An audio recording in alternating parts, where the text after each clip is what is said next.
الله وبركاته.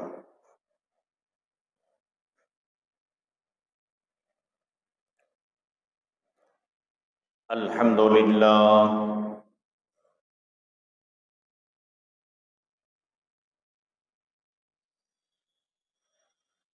الحمد لله نحمده ونستعينه ونستغفره ونؤمن به ونتوكل عليه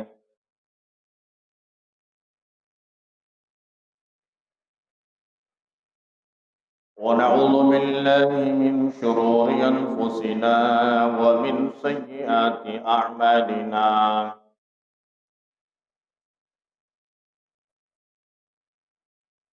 من يهده الله فلا مضل له ومن يضلله فلا هادي له.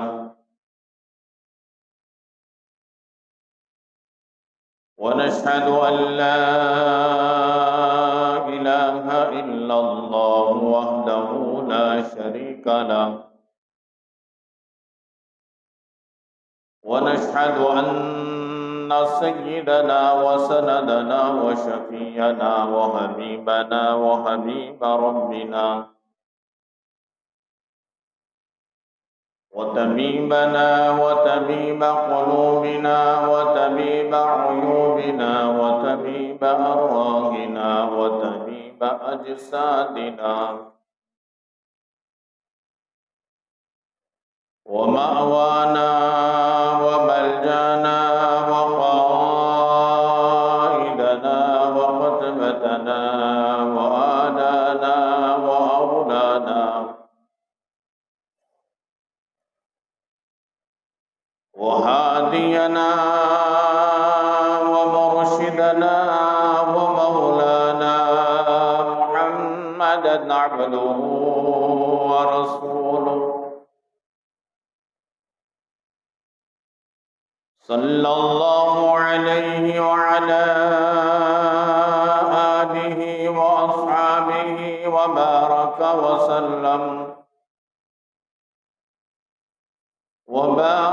وسلم تسليما كثيرا كثيرا. أما بعد فأعوذ بالله السميع العليم من الشيطان الرجيم.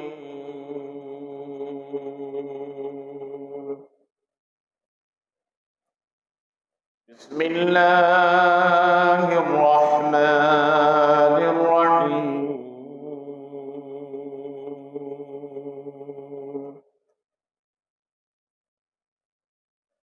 يا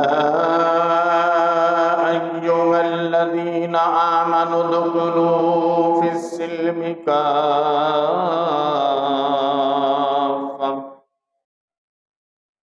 ولا تتبعوا خطوات الشيطان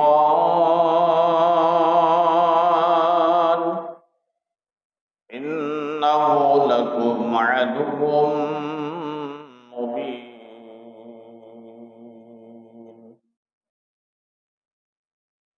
وقال الله تبارك وتعالى في مقام آخر: وأما من خاف مقام ربه ونهى النفس عن الهوى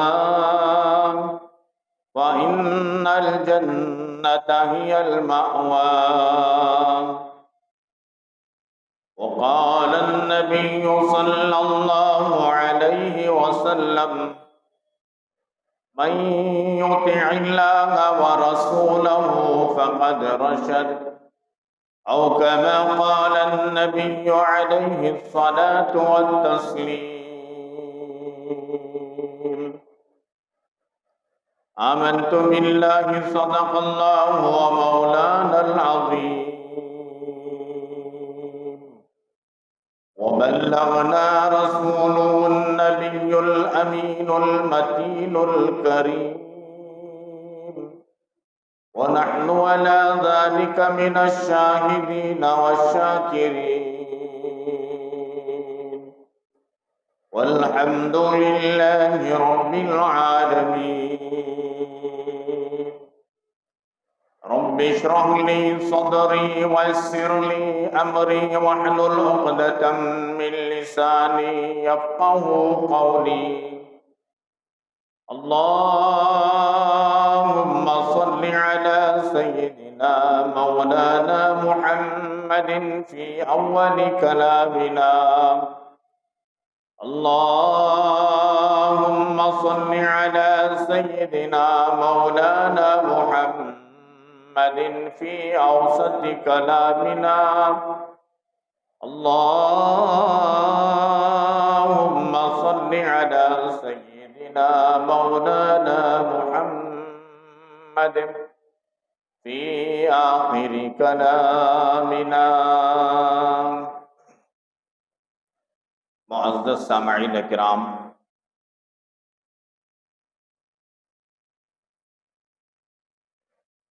1 اگست سن 2025 عیسوی 6 صفر المظفر سن 1447 ہجری بروز جمعہ. معزز سامعین کرام، بزرگان محترم اور برادران عزیز، اللہ تبارک و تعالیٰ کا بے پناہ کرم ہے، شکر ہے اور اس کا احسان ہے. اللہ تبارک و تعالیٰ نے ہم سب کو اپنے پاکیزہ مقدس مطہر دربار میں جمعہ کی ادائیگی کے لیے جمع فرمایا. اللہ رب العالمین ہمارے جمع ہونے کو، کہنے کو، سننے کو بے انتہا قبول فرمائے، دنیا میں اور آخرت میں کامیابی کا ذریعہ اور سبب بنائے، آمین. حاضرین، گزشتہ جمعہ ایک عنوان شروع کیا گیا تھا، خوف خدا کے متعلق. اسی سلسلے کی ایک کڑی ہے اس جمعہ میں. قرآن مجید میں اللہ تبارک و تعالیٰ نے خوف خدا کا اور خشیت الہی کا ذکر فرماتے ہوئے اپنے بندوں کے لیے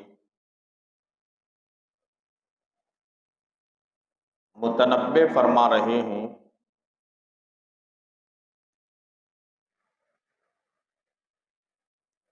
جو لوگ اللہ رب العالمین کے سامنے کھڑے ہونے سے ڈر جاتے ہیں، یعنی ایک دن کھڑے ہونا ہے، اللہ تبارک و تعالیٰ کے روبرو کھڑے ہونا ہے اور جواب دینا ہے. اس کے متعلق آدمی ڈر جاتا ہے، گناہوں سے بچ جاتے ہیں اور معصیت اور نافرمانیوں سے بچ جاتے ہیں،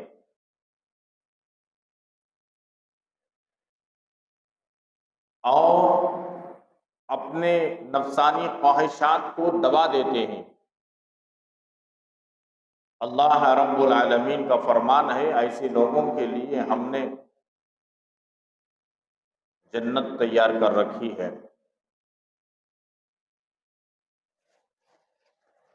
اللہ تبارک و تعالی جنت میں بہترین نعمتیں عطا فرمائیں گے، محلات عطا فرمائیں گے.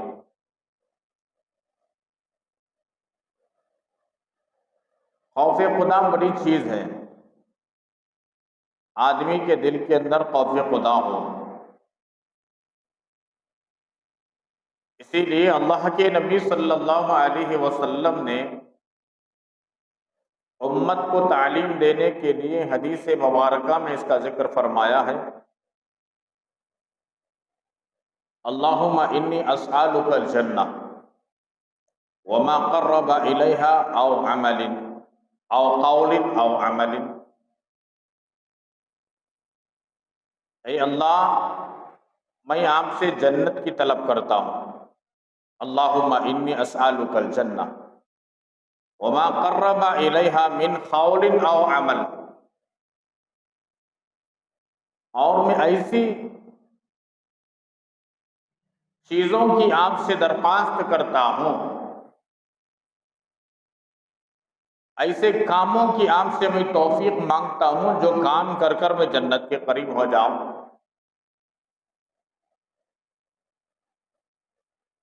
وما قرب الیہا،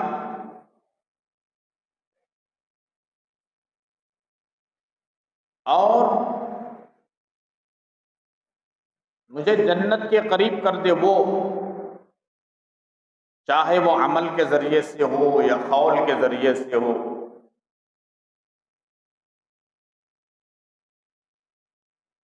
اور آگے اللہ کے نبی علیہ السلام ارشاد فرماتے ہیں وَأَعُوذُ بِكَ مِنَ النَّارِ، اے اللہ میں جہنم سے پناہ مانگتا ہوں۔ وَمَا قَرَّبَ إِلَيْهَا مِنْ قَوْلٍ أَوْ عَمَلٍ، ایسی چیزوں سے جس کے ذریعے سے انسان جہنم کا مستحق ہو جاتا ہے، جہنم کے قریب پہنچ جاتا ہے۔ اللہ کے نبی علیہ السلام نے امت کو یہ تعلیم دی، اس لیے ہمیشہ اللہ سے ڈرتے بھی رہنی چاہیے، اللہ کے نافرمانیوں سے بچنا بھی، اور معصیت اور گناہ سے دور بھی رہنا چاہیے۔ طرز زندگی ایسی ہو کہ زندگی پاک ہو، کوئی بھی چھوٹا گناہ یا بڑا گناہ صادر ہونے نہ پائے۔ بعض مرتبہ انسان ہے گناہ صادر ہو جاتے ہیں، گناہ ہو جاتے ہیں، چھوٹے گناہ بھی ہو جاتے ہیں، بڑے گناہ بھی ہو جاتے ہیں۔ ایسے وقت میں اللہ تبارک و تعالیٰ سے توفیق مانگنی چاہیے، اے اللہ مجھے توبہ کی توفیق دے، یہ گناہ ہو گئے۔ جب انسان کے دل میں خوف خدا ہوتا ہے، اللہ کا ڈر ہوتا ہے، ایک تو گناہ کے قریب جاتا نہیں، اگر گناہ ہو بھی گیا اس لیے کہ شیطان انسان کے ساتھ لگا ہوا ہے، نفس انسان کے ساتھ لگا ہوا ہے، تو انسان کو اس وقت تک چین و سکون نہیں آتا جب تک کہ توبہ اور استغفار نہ کر لے۔ اس لیے اس کی بڑی فضیلت بیان کی گئی، جنت کو بھی مانگنا، جنت کے قریب کرنے والی چیزوں کی طلب بھی کرنا، جہنم سے پناہ بھی اور مانگنا، اور جہنم کے قریب کر دینے والی جتنی چیزیں ہیں اس سے بھی اللہ سے بچنا، بچنے کی دعائیں مانگنا، بچنے کی توفیق مانگنا۔ آدمی کی اپنے بس میں نہیں ہے کہ وہ گناہ سے بچ جائے، اللہ سے توفیق مانگے، اللہ توفیق عطا فرماتے ہیں، اور نیکی کرنے کی قوت بھی مانگے، گناہوں سے بچنے کی طاقت بھی مانگے، تب انسان کو نیکی کی توفیق ہو جاتی ہے، گناہوں سے بچنے کی طاقت ہو جاتی ہے، تو خوف خدا پیدا ہو جاتا ہے۔ یہاں پر حدیث مبارکہ میں اللہ تبارک و تعالیٰ کے خوف کو ذکر کرتے ہوئے اللہ کے نبی صلی اللہ علیہ وسلم نے ارشاد فرمایا خوف خدا دو قسم کا ہے، ایک ہے اللہ کی جلالت اس کا خوف، ایک ہے اللہ کی عظمت اس کا خوف، یہ دونوں ایک، جلالت اور عظمت۔ اللہ کی جلالت کو سامنے رکھ کر، اس کی عظمت کو سامنے رکھ کر کے ڈرے کہ اللہ کی جلالت کیسی ہے،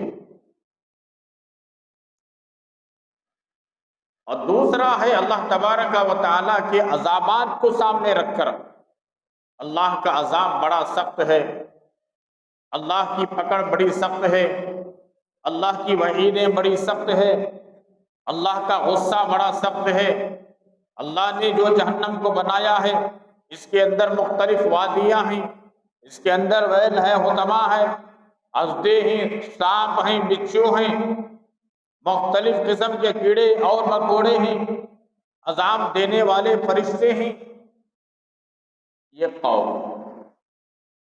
لیکن سب سے اعلیٰ جو خوف خدا ہے وہ اللہ کی عظمت کو اور اس کی جلالت کو سامنے رکھ کر کے خوف پیدا کرے، یہ اعلیٰ قسم کا خوف ہے جو عارفین کے نزدیک پایا جاتا ہے، اللہ والوں کے یہاں پایا جاتا ہے، اولیاء اللہ میں پایا جاتا ہے۔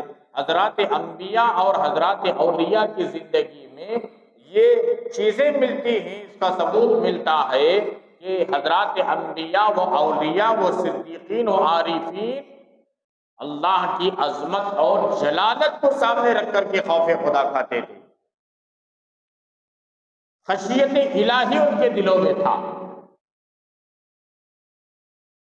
یہ اعلیٰ درجے کا خوف ہے۔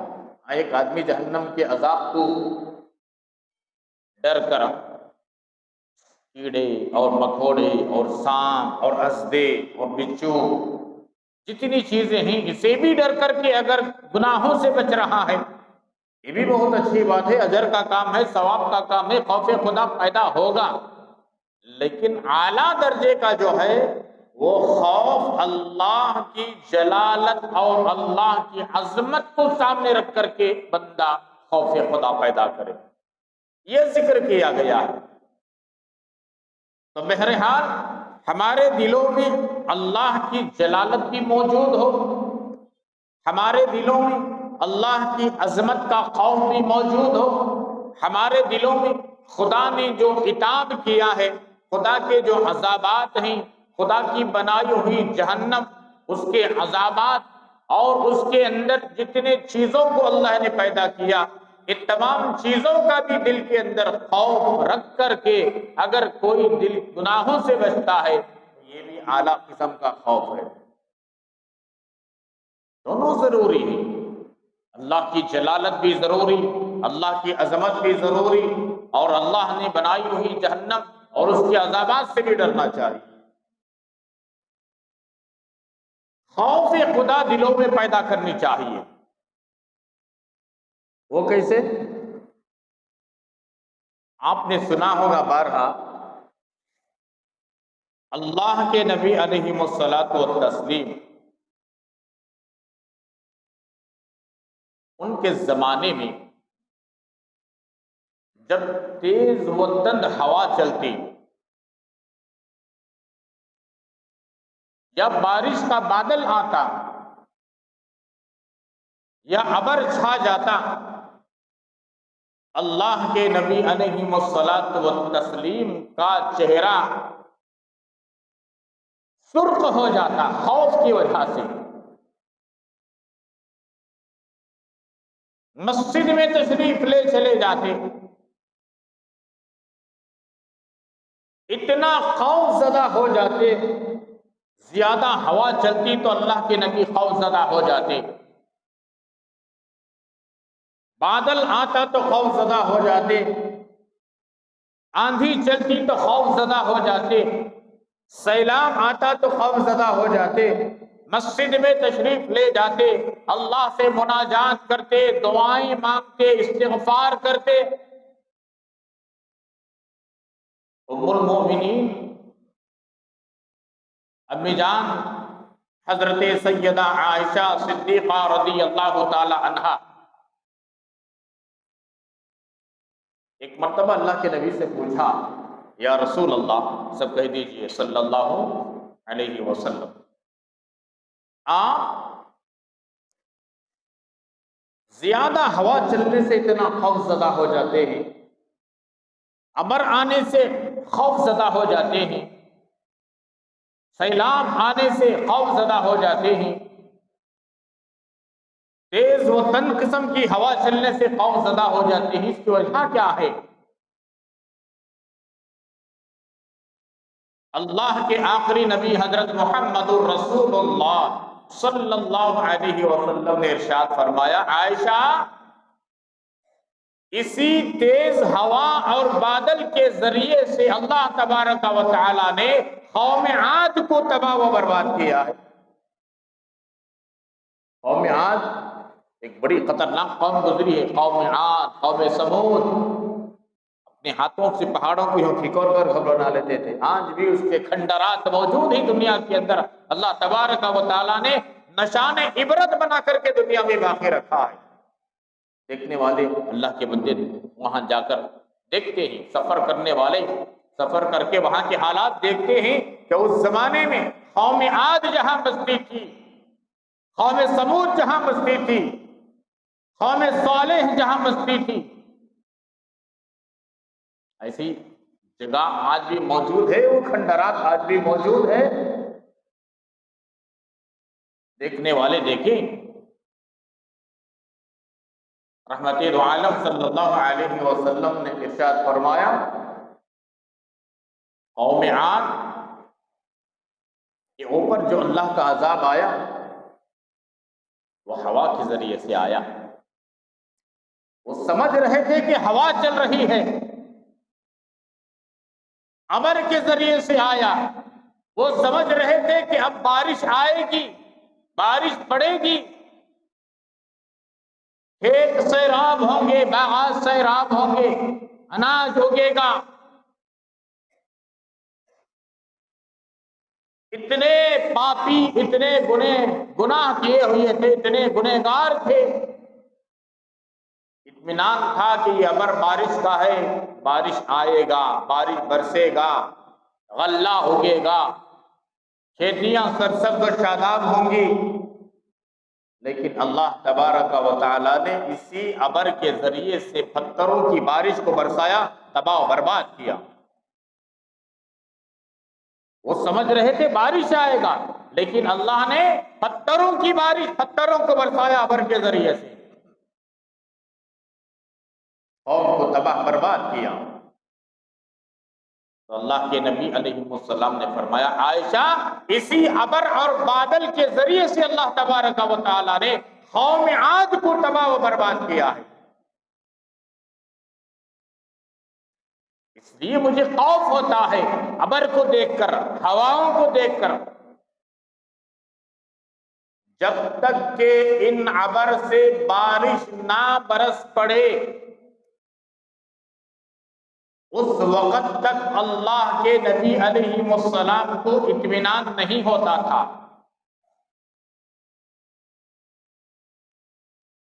یہ اللہ کے نبی کا خوف تھا۔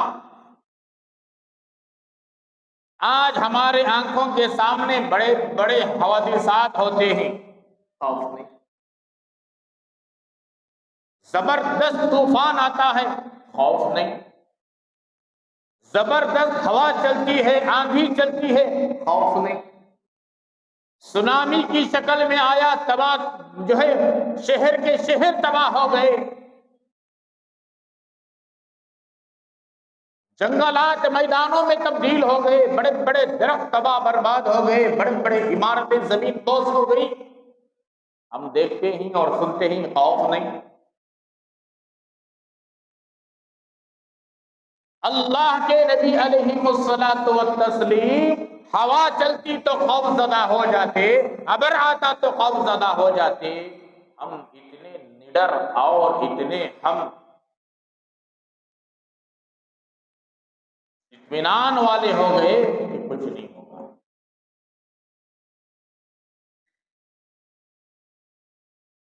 ہم گناہ بھی کر رہے ہیں، تجارت بھی کر رہے ہیں، گناہ بھی کر رہے ہیں، کھا بھی رہے ہیں، گناہ بھی کر رہے ہیں، سو بھی رہے ہیں، گناہ بھی کر رہے ہیں، معاملات بھی کر رہے ہیں، گناہ بھی کر رہے ہیں، اطمینان سے بھی ہیں، گناہ بھی کر رہے ہیں اور آرام سے بیٹھے بھی ہیں۔ تو کبھی ہم نے خدا کے خوف سے ڈرا ہے ابر کو دیکھ کر؟ کیا کبھی بادلوں کو دیکھ کر ہمیں ڈر ہوا؟ کہ کبھی سونامی کو دیکھ کر کبھی ڈر ہوا؟ ملک کے ملک تباہ ہو رہے ہیں، آئے دن آپ سن رہے ہیں، دیکھ رہے ہیں، پڑھنے والے پڑھ رہے ہیں، دیکھنے والے دیکھ رہے ہیں۔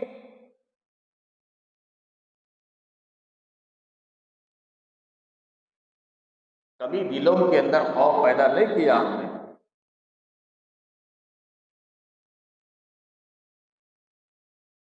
حضرات صحابہ کرام جن کو بشارت دی گئی تھی جنت کی،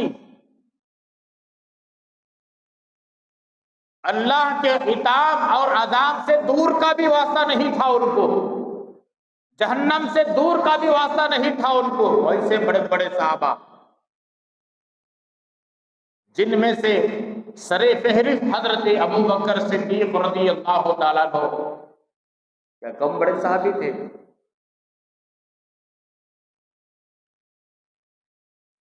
جاتے جاتے کسی چڑیا کو دیکھتے، کہتے کاش کبھی چڑیا ہوتا تو اچھا تھا۔ درخت کو دیکھتے تو کہتے کہ کاش میں درخت ہوتا تو اچھا تھا، کاٹ دیا جاتا۔ نہ خدا کے سامنے کھڑے ہونے کا ڈر، نہ سوال کرنا ہوتا، نہ جواب دینے کا ڈر ہوتا۔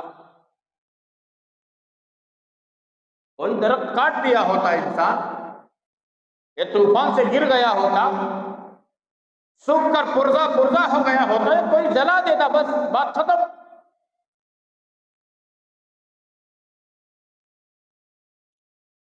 ایسے بڑے بڑے صحابہ کرام جن کو جنت کی بشارت دی گئی، اللہ کے سامنے کھڑے ہونے کا ڈر، اللہ کے سامنے کھڑے ہونے کا خوف تھا۔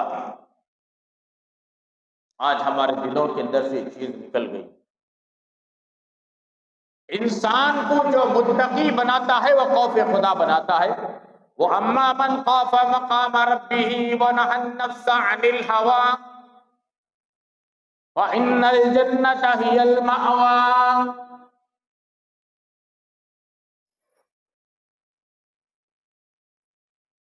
اللہ تبارک و تعالیٰ نے وعدہ فرمایا ہے اپنے آپ کو گناہوں سے بچاؤ، نفسانی خواہشات کو دباؤ، چھوٹے بڑے گناہوں سے بچنے کی کوشش کرو، تقوی والی زندگی گزارو، طہارت والی زندگی گزارو۔ اللہ تبارک و تعالیٰ کا فرمان ہے تمہارے لیے جنت تیار کی گئی ہے، جنت کی نعمتیں تمہارے لیے، جنت کے غلمان تمہارے لیے، جنت کی حوریں تمہارے لیے، جنت کی شہد تمہارے لیے، جنت کی دودھ کی نہر تمہارے لیے، جنت کی شرابت طہورہ تمہارے لیے، جنت کے بڑے بڑے محلات تمہارے لیے، جنت کے بالا خانے تمہارے لیے، جنت کی ہر نعمت تمہارے لیے۔ وَإِنَّ الْجَنَّةَ هِيَ الْمَأْوَىٰ۔ اسی لیے اللہ کے نبی صلی اللہ علیہ وسلم نے دعا ہمیشہ مانگتے تھے، امت کو تعلیم دی، اللہم انی اسألک الجنہ وما قرب الیہا من قول او عمل وأعوذ بك من النار وما قرب۔ اے اللہ جنت سے بھی، جنت میرے لیے جنت عطا فرما، جنت کی نعمتوں میں داخل فرما، جہنم سے بھی حفاظت فرما، جہنم کے قریب جانے والے اعمال کرنے سے بھی حفاظت فرما۔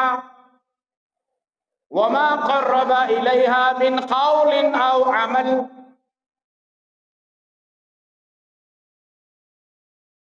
نبی ڈرے، صحابہ ڈرے، جو صحابہ جنت کے مستحق ہو گئے،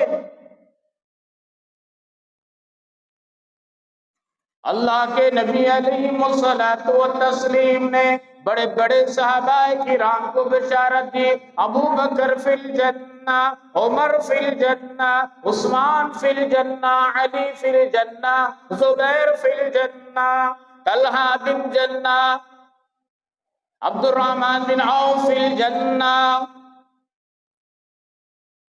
عبید اللہ بن جراح فی الجنہ۔ یہ صحابہ ڈرتے تھے، ہر ہمیشہ خوف ان کے دل کے اندر، بھوکے ہی تب بھی ڈر، کھا رہے ہی تب بھی ڈر۔ حدیث مبارکہ میں آتا ہے اللہ کے نبی علیہ السلام نے ارشاد فرمایا کل قیامت کے دن اللہ تبارک و تعالی بندوں سے سوال کریں گے پردے کے پیچھے سے نہیں. ایسا نہیں کہ بندے کہیں ہیں اللہ کہیں ہے. ایک فرشتہ آیا اللہ کا سوال لے کر کہا کہ اللہ نے یہ سوال کیا ہے، پھر بندہ جواب دیا، پھر فرشتہ جا کر کے اللہ کو جواب دیا. ایسا نہیں. اللہ کے نبی نے فرمایا بغیر ترجمان کے ایک دم ڈائریکٹ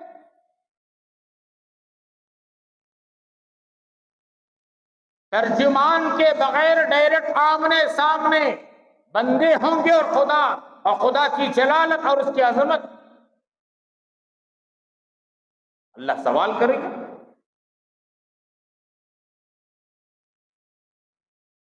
نہ گناہ کرنے میں ہم ڈر رہے ہیں، نہ معصیت میں ڈر رہے ہیں، نہ غیبت کرتے ہوئے ڈر رہے ہیں، نہ چغل خوری میں ڈر رہے ہیں، نہ جھوٹ بولتے ہوئے ڈر رہے ہیں، نہ دھوکہ دیتے ہوئے ڈر رہے ہیں. نڈر ہوا مسلمان، نڈر بنا ہوا. نعمتیں کھاتے ہوئے بھی ڈر نہیں ہمیں کہ ان نعمتوں کا حساب دینا پڑے گا.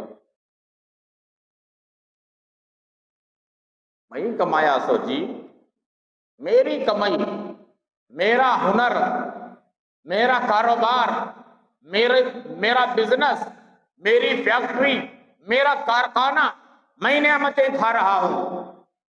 او اللہ کے بندو، بزنس تمہارا ہے، کاروبار تمہارا ہے، فیکٹری تمہاری ہے، کارخانہ تمہارا ہے، مال تمہارا ہے. نعمت کس نے دیا ہے؟ یہ فیکٹری کس نے دی ہے؟ یہ تجارت کس نے دیا؟ یہ ملازمت کس نے دیا؟ کبھی ہم نے خوف کھایا؟ خدا پوچھیں گے تو کیا جواب دیں گے؟ مقدس 3 ہستیوں کا ذکر کرتا ہوں میں، سنو. اللہ کے آخری نبی حضرت محمد الرسول اللہ صلی اللہ علیہ وسلم اور اس امت کے امت میں بہترین شخص حضرت ابو بکر صدیق رضی اللہ تعالیٰ. اللہ کے نبی ایک مرتبہ دوپہر کا وقت تھا، گھر سے باہر نکلے. بھوک کی بےتابی، بے قراری، بے چینی، گھر میں کچھ نہیں تھا.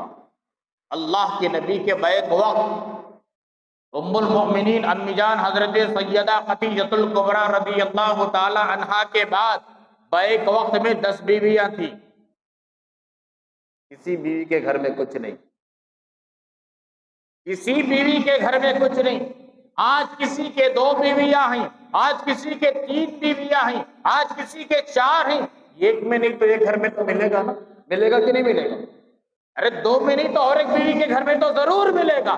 اگر کسی کے 2 بیویاں ہیں، ایسا زمانہ نہیں ہے کہ یہ بیوی کے گھر میں کچھ بھی نہیں، وہ بیوی کے گھر میں ہے. ایسا زمانہ ہے ہی نہیں. ایک بیوی کے گھر میں بھی مہینے کا اسٹاک، 2 مہینے کا اسٹاک، وہ بیوی کے گھر میں بھی مہینے 2 مہینے کا اسٹاک، تیسری بیوی کے گھر میں بھی 2-3 مہینے کا اسٹاک. اللہ نے ایسی فراوانی عطا فرمائی. اللہ خوش آباد رکھے. اللہ کے نبی کے 10 بیویاں ایک وقت میں تھے، لیکن کسی کے گھر میں کچھ نہیں تھا سوائے پانی کی. کچھ نہیں تھا. کئے دن کا فاقہ. گھر سے باہر نکلے، بھوک بے تاب کری، بے چین ہوئے، بھوک کے ذریعے سے بے قرار ہوئے، باہر نکلے. چلچلاتی ہوئی دھوپ، شدت کی دھوپ. ہمارے گھروں میں اے سی موجود، فین موجود. اس زمانے میں نہ فین نہ اے سی. کپڑا لے کر کے یوں ہلا لیتے تھے. ارے وہاں وہ ڈوب جاؤ نہ کو. 1400 سال پہلے مت جاؤ میرے پیارو، 30 سال پیچھے جاؤ، 30-35 سال پیچھے جاؤ. ہم نے ہمارے بڑوں کو دیکھا کپڑا لے کے یوں ہلا لیتے تھے. پتی کا بنا ہوا کیا بولتے ہیں اسے، پنکھا لے کر کے ہلا لیتے تھے. کوئی پلیٹ پکڑ کر کے جس کی پلیٹ یوں ہلا لیتے تھے. اب 30-35 سال پیچھے جاؤ، بیک جاؤ، 1400 سال پہلے نہ فیان کا تصور، نہ فیان، نہ اے سی کا تصور، نہ اے سی، چلچلاتی ہوئی وہ پہاڑی علاقہ آج اتنی سہولت ہونے کے باوجود جو بندے مکہ المکرمہ گئے ہیں میری بات کی تصدیق کریں گے 100%، بلکہ اس سے زیادہ مانیں گے۔ آج اتنا ٹیکنالوجی کا زمانہ ہوتے ہوئے، اتنی سہولیات کا زمانہ ہوتے ہوئے مکہ المکرمہ کی گرمی کو برداشت نہیں کر پاتے۔ آج اس زمانے میں روم میں گئے تو اے سی، حرم میں گئے تو اے سی، مطاف میں گئے تو اے سی، باہر نکلو مطاف سے، حرم سے، روموں سے آدمی پسینے سے شرابور ہو جاتا ہے، اتنی گرمی۔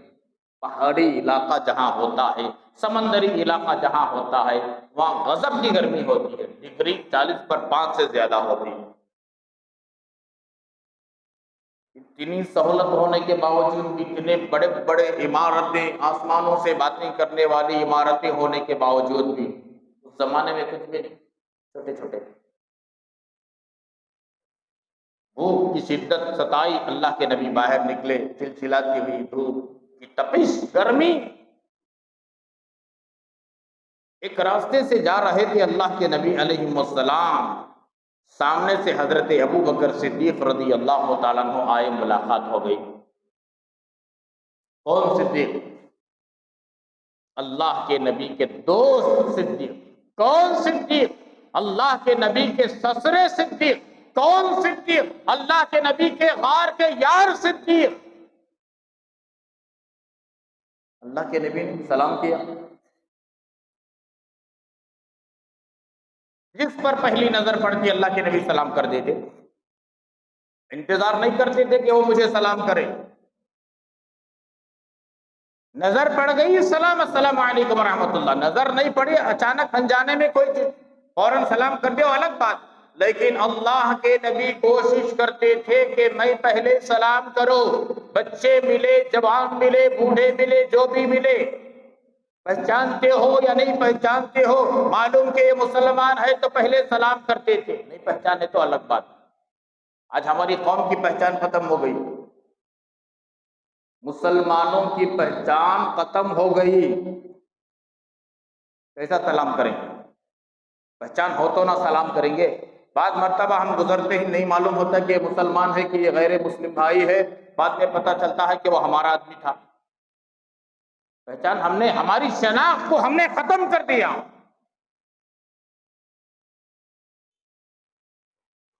ہماری آئیڈینٹی کو جو ہے ہم نے ختم کر دیا۔ کیا ہے؟ کیا شناخت ہے ہمارے پاس؟ کیا پہچان ہے؟ بہرحال صدیق ایک بار سامنے آئے، فرمایا ابو بکر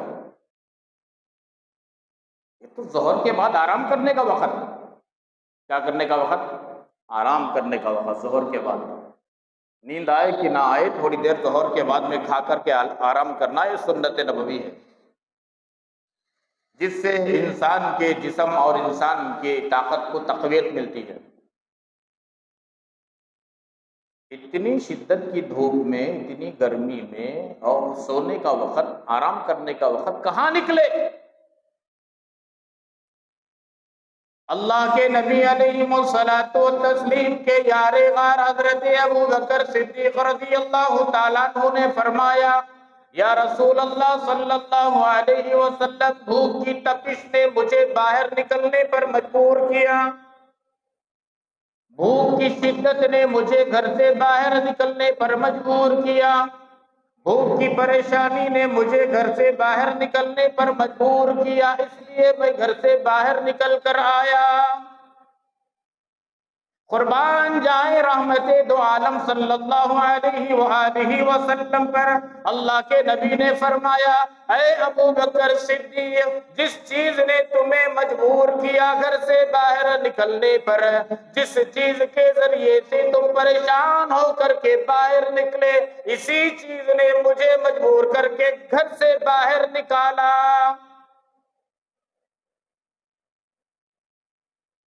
تمہیں بھوک ستائی، مجھے بھی بھوک ستائی۔ اب دونوں کی ملاقات ہوئی، اللہ کے نبی اور صدیق اکبر دونوں چلنے لگے۔ تیسری ایک مقدس ہستی سامنے آئی جن کو زمانہ عمر بن خطاب کے نام سے جانتا ہے، عدل و انصاف کے پیکر کے نام سے جانتا ہے۔ حضرت عمر بن خطاب رضی اللہ تعالیٰ عنہ سامنے سے آئے، نظر پڑی، سلام کلام ہوئی، اللہ کے نبی نے پوچھا عمر اس وقت کہاں کا ارادہ؟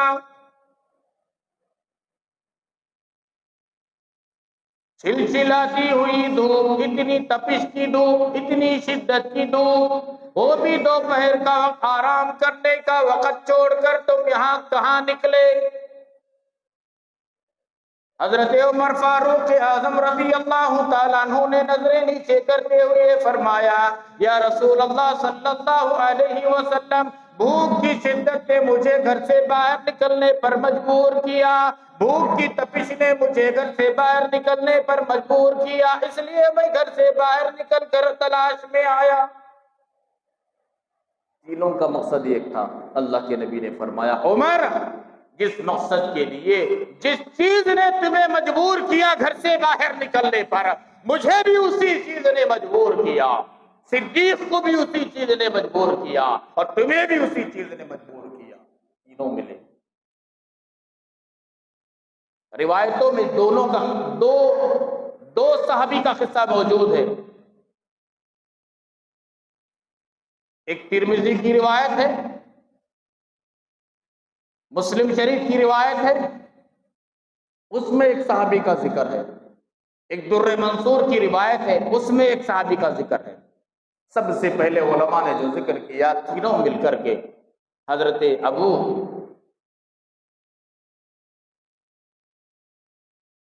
صحابی کا نام ذہن سے نکل گیا، لوگ صحابی کے گھر گئے۔ درمیان میں یاد آئے تو عرض کر دیتا ہوں۔ تینوں گئے، دستک دی، اندر سے آواز آئی، کون؟ صحابہ نے کہا، محمد الرسول اللہ، صدیق اکبر عمر فاروق اعظم آئے۔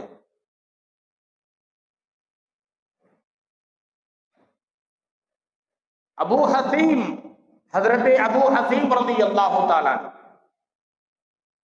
اتنا اندر سے آواز آئی، پیچھے کے قدم مڑ رہے تھے، حضرت ابو حسیم رضی اللہ تعالیٰ عنہ تشریف لے آئے۔ ان کی تو عید ہو گئی۔ اللہ اکبر، میرے گھر کے دروازے پر سرکار مدینہ، اور میرے گھر کے دروازے پر ابو بکر صدیق، اور میرے گھر کے دروازے پر عمر فاروق اعظم، ان کی تو عید ہو گئی۔ اندر لے کر گئے، بٹھایا، اکرام کیا، جو کچھ پانی وغیرہ تھا دیا، اور اللہ کے نبی سے کہا، یا رسول اللہ تشریف فرمائے، میں ابھی آتا ہوں۔ حضرت ابو حسیم رضی اللہ تعالیٰ عنہ باغ میں تشریف لے گئے، چند انگور کے خوشے اور تازہ کھجور کے خوشے توڑ کر کے سامنے رکھ دیا، نوش فرماتے رہے، اور چھری اٹھائی۔ اللہ کے نبی نے فرمایا، ابو حسیم، دودھ والی بکری ذبح نہیں کرنا۔ اتنا کہا، وہ صحابی خوش ہوئے گئے، ایک بکری کو پکڑا، ذبح کیا، جلدی جلدی گوشت لائے، روٹیاں بیوی کا ساتھ دے کر بیوی کا ہاتھ بٹایا، اور بیوی اور شوہر دونوں نے مل کر کے روٹی بنائی اور گوشت تیار کیا، تینوں صحابہ کرام کے سامنے رکھ دی۔ تینوں، دو صحابہ کرام اور نبی پاک علیہ السلام، تینوں ہستیوں کے سامنے رکھ دیا۔ یہ ترمذی کی روایت ہے۔ در منصور کی روایت میں آتا ہے کہ ان تینوں مل کر کے حضرت ابو ایوب انصاری رضی اللہ تعالیٰ عنہ کے گھر گئے۔ دونوں روایتیں موجود ہیں۔ ابو حسیم رضی اللہ تعالیٰ عنہ کا بھی ذکر موجود ہے، حضرت ابو ایوب انصاری رضی اللہ تعالیٰ عنہ کا بھی ذکر موجود ہے۔ وہ حضرت ابو ایوب انصاری جنہوں نے سب سے پہلے اللہ کے نبی کی مہمان نوازی کی ہجرت کے بعد میں اللہ تبارک و تعالیٰ کے حکم سے حضرت ابو ایوب انصاری رضی اللہ تعالیٰ عنہ کے گھر میں قیام کرنے کا اللہ کے نبی کو موقع ملا۔ بلکہ محدثین نے لکھا ہے، اللہ کے نبی نے حضرت ابو ایوب انصاری رضی اللہ تعالیٰ عنہ کے گھر میں قیام نہیں کیا، بلکہ اللہ کے نبی خود اپنے گھر میں قیام کیا۔ اس کی ایک لمبی سیرت کے اندر تاریخ موجود ہے، انشاءاللہ الرحمن اس کے بعد سیرت کے عنوان پر یہ بات میں عرض کروں گا کہ اللہ کے نبی نے خود اپنے گھر میں قیام کیا۔ حضرت ابو ایوب انصاری رضی اللہ تعالیٰ عنہ بطور نگران کے اس گھر کے اندر موجود تھے۔ یہ گھر کب سے تھا؟ یہ حضرت ابو ایوب انصاری رضی اللہ تعالیٰ عنہ کس کی اولاد میں سے تھے؟ یہ پوری تاریخ پورا قصہ سناؤں گا انشاءاللہ، سیرت کے اندر موجود ہے۔ تو بہرحال اللہ کے نبی کے سامنے پیش کیا گیا، کھائے، صدیق اکبر بھی کھائے، عمر فاروق اعظم بھی کھائے۔ کھانے کے بعد اللہ کے نبی علیہ السلام کی آنکھوں میں آنسو نکل آئے۔ پوچھا یا رسول اللہ، کس بات کے غم نے آپ کو آنکھوں سے پانی آنے پر مجبور کر دیا؟ اللہ کے نبی علیہ الصلوۃ والتسلیم نے سورۃ التکاثر کی آیت پڑھی، ثم لتسألن یومئذ عن النعیم، کہ کل خدا کے سامنے ہم کھڑے ہوں گے، آمنا سامنا ہوگا۔ خدا پاک نے جتنی نعمتیں ہمیں کھلایا ہے اور پلایا ہے، ایک ایک نعمت کا اللہ پاک سوال کریں گے، ہم جواب دینا پڑے گا۔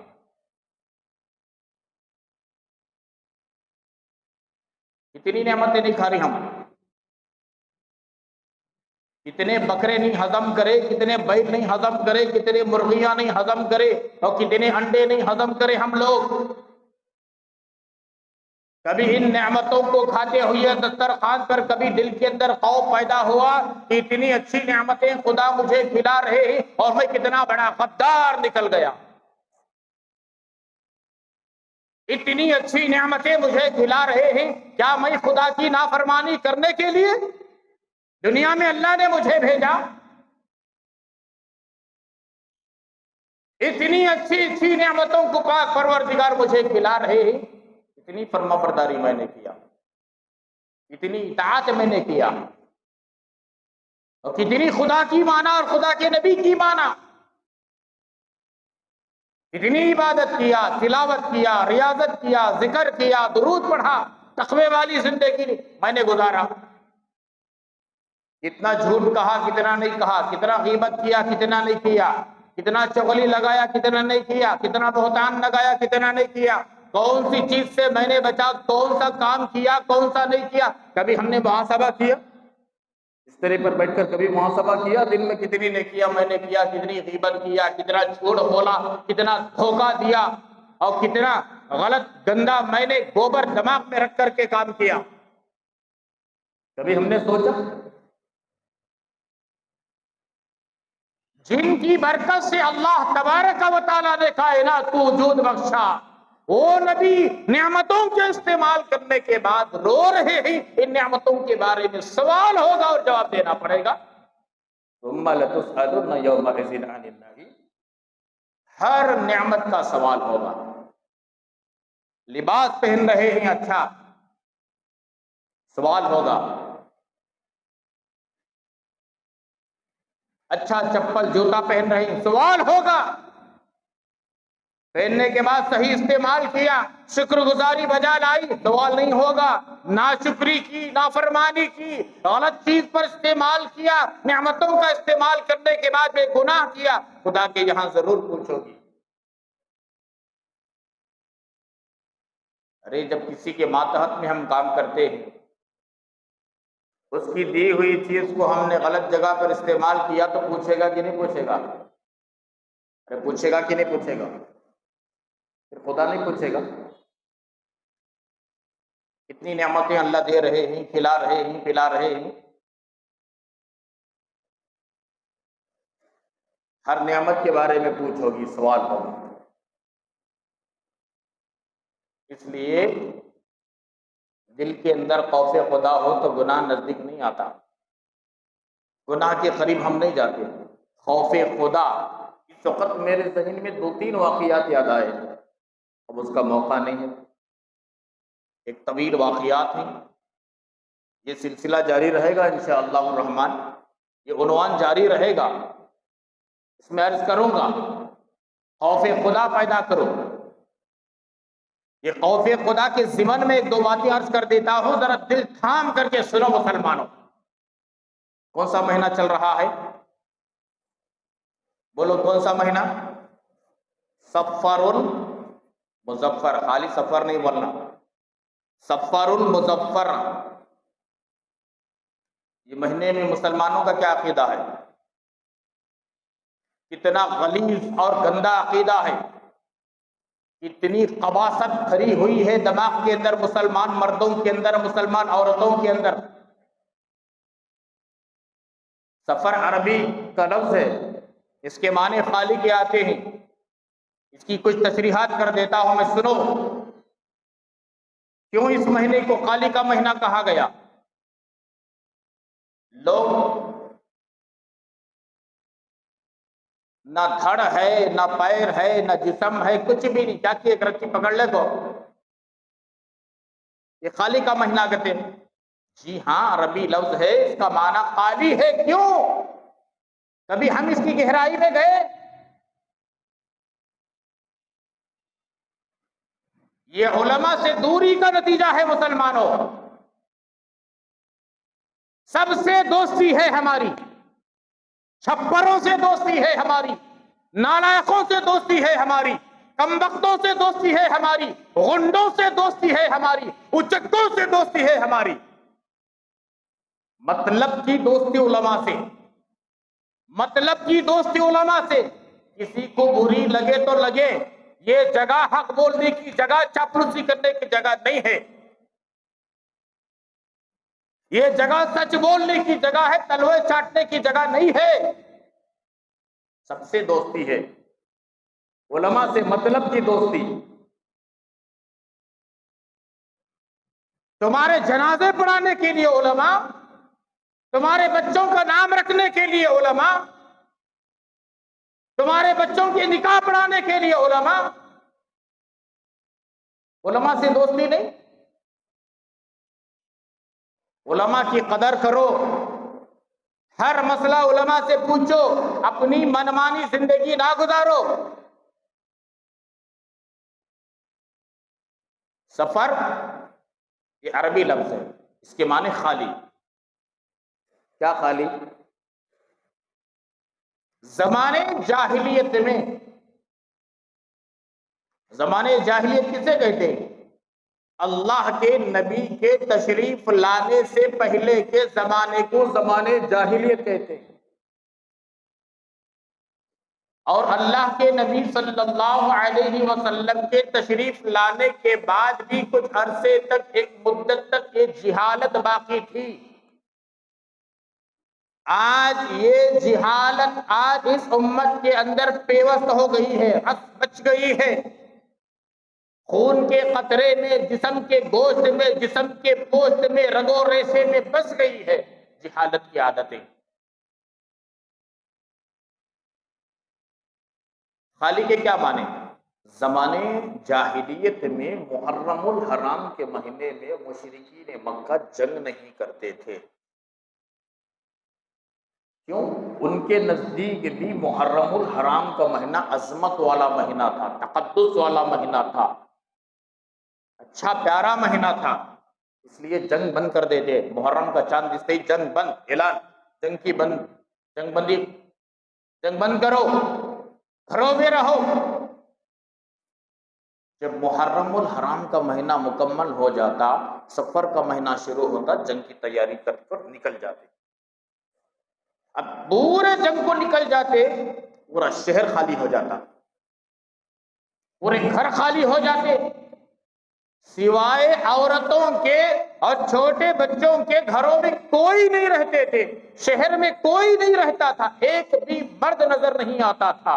ہاں اگر بیمار ہے تو الگ بات، مستورات بھائی عورتیں ہی عورتیں، مستورات ہی مستورات، چھوٹے بچے بچیاں رہتے تھے، کوئی بیمار ہے تو ہے بس۔ سفر کا مہینہ شروع ہوتے ہی پورا شہر خالی ہو جاتا، جنگ و جدال کرنے کے لیے چلے جاتے۔ وہ دشمنی تھی نا لڑنے کی، وہ لڑتے، وہ اس سے لڑا، وہ اس سے لڑا، وہ اس سے جنگ، وہ اس سے جنگ، وہ قبیلے والے سے، وہ قبیلے والے سے، وہ شہر والے سے، وہ شہر والے سے، عادات تھی ان کی۔ اس لیے اس زمانے میں نام پڑ گیا، سفر کا مہینہ شروع ہوتے ہی جب گھر خالی ہو گئے، شہر خالی ہو گیا، تو نام پڑ گیا سفر کا مہینہ، یعنی خالی خالی، شہر خالی، گھر خالی۔ سمجھ میں ہی بات؟ بس اتنی حیثیت ہے اس مہینے کی ہوتا ہے. اس کے واسطے اس مہینے کو خالی سفر نہیں کہا گیا، اس کے ساتھ میں ایک جملہ ہے بولو سفر المظفر. مظفر کے کیا معنی؟ مظفر کا تو میٹھا نہیں. ہاں ہمارے ذہن میں مظفر کا تو وہ چاہتا ہے میٹھا. کیا پکیں گے آج؟ میٹھا. مظفر بناؤ کھاؤ. مظفر کے معنی کامیابی کے. حالانکہ مظفر جو میٹھا پکا رہی نہیں، کامیاب میٹھا، اچھا میٹھا. سمجھ میں بات؟ سفر المظفر کے معنی یہ مہینہ کامیابی کا مہینہ. مظفر کے معنی کامیابی کے آتے ہیں. تو اس مہینے میں ہماری قوم کا عقیدہ کافروں والا عقیدہ، جاہلوں والا عقیدہ، مشرکوں والا عقیدہ. شادی نہیں کرنا کبھی، دکان نہیں لینا، کاروبار نہیں کرنا، بزنس نہیں شروع کرنا، گھر کا کام شروع نہیں کرنا، سفر نہیں کرنا. لا حول ولا قوت الا باللہ. یہ کہاں سے مل گئے آپ کو؟ توپ، بارود، گولے، میزائل کہاں مل گئے آپ کو؟ یہ شوشے کہاں سے مل گئے آپ کو؟ یہ کامیابی کا مہینہ ہے، ہر کام کر سکتا ہے مسلمان. اسی لیے اللہ کے نبی نے فرمایا ہر اچھے کام کے شروع میں اللہ کا نام لے کر شروع کرو. بسم اللہ الرحمن الرحیم. اللہ کا نام لے شروع کرو، اللہ کے کلام کی تلاوت سے شروع کرو، درود شریف پڑھ کر شروع کرو، اللہ کا نام لے کر شروع کرو، سورہ فاتحہ پڑھ کر شروع کرو. فاتحہ کے معنی جاتے ہیں شروع کرنے کے. بہت ساری ایسی چیزیں ہیں مسلمانوں کے ذہن میں، بالکل یہ ذہن سے نکالو. 13 تیزی کا مہینہ کہتے، 13 دن گزرنے تک گوشت نہیں کھانا کہتے، میاں بیوی کو الگ کرنا کہتے، عرس نوشوں کو. ایک کتے اور قدرے کی بات اپنی جگہ بازو رکھو. دین میں نہ کتے ہیں نہ قدرے ہیں. حامیم والکتاب المبین. اللہ کا کلام کھلا ہوا ہے، اللہ کی بات کھلی ہوئی، کوئی چھپی ہوئی بات نہیں. ہر چیز اللہ کے نبی نے واضح طور پر بیان کر دیا، امت کو واضح طور پر بتایا کون سا کام کون سے مہینے میں کرنا، نہیں کرنا، کیا کرنا.